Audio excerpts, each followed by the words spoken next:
Listen, for any doctor that's here today, I want to tell you two things. People are living longer, this is my opinion, people are living longer today because of medicine. People are living 90 years old, 95 years old. My mother had a friend who, my mother is no longer with us, but her friend is now 95 years old. People are routinely living longer primarily because of medicine. But don't sit too comfortably yet, because unfortunately, medicine is corrupt in the United States. That is my opinion. It's one of the most corrupt industries in the United States, in my opinion. Medicine, the very thing that's brought people to live to 90 and 95 years old. This is the same group of people who, until the year 2000, just 20 years ago, would tell you you get enough of vitamin D and you get all the vitamins you need by just drinking a glass of milk. Or that if you buy vitamins, you're just going to excrete vitamins out of your body and you're just wasting your money. These people, okay. And why are they constantly so behind on things like that? And one of the reasons is because it's been corrupted by money. Medicine has been corrupted by money.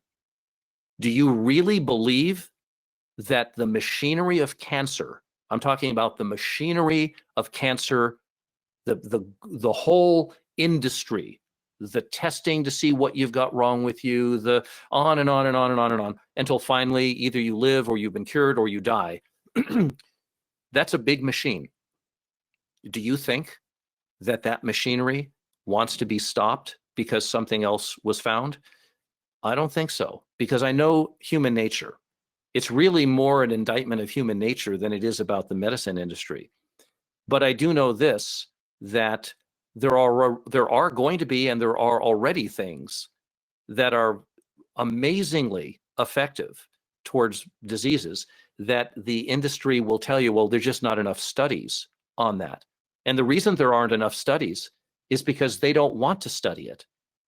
They don't want a $39 thing to cure you, because human beings are corrupt. So yes, medicine has done amazing, wonderful things, and we're way ahead of where we used to be.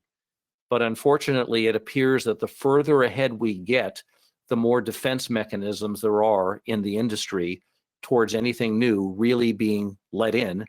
And if something is let in, it's going to be, it's going to be given to you in a form that is much more, there's not going to be any free, get out of cancer free things. Not that it should be free. These people go to work and they go to school for a long time. But the more I've thought about it, and the more I've known several people who unfortunately have had cancer, and I've seen them go through the whole thing, there's a very strict procedure that they go through that they're not going to have anything else interrupt them. Even amazing results that have been found in other countries, their answer is going to be, if some doctor ever says to you, well, there's just not enough studies on that, you can answer them, that's because they don't want to study it. That's why there's not enough studies on it. So I'm sure at some point in its own time, the medical industry is going to solve tremendous things. It's going to solve, at some point, it'll solve cancer. But it might be a lot longer than it needs to be, because of the machinery of that whole thing, where, from the day you say you've got a disease, or they come in, they figure out you've got it and go through all the stuff.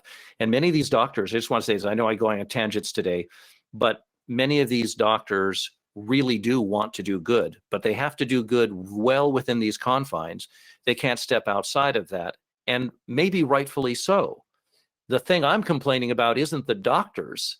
What I'm complaining about is who is ruling over those doctors, the corrupt machinery of all of it that doesn't allow those doctors to have a wider expanse of things to let somebody know about, and so on.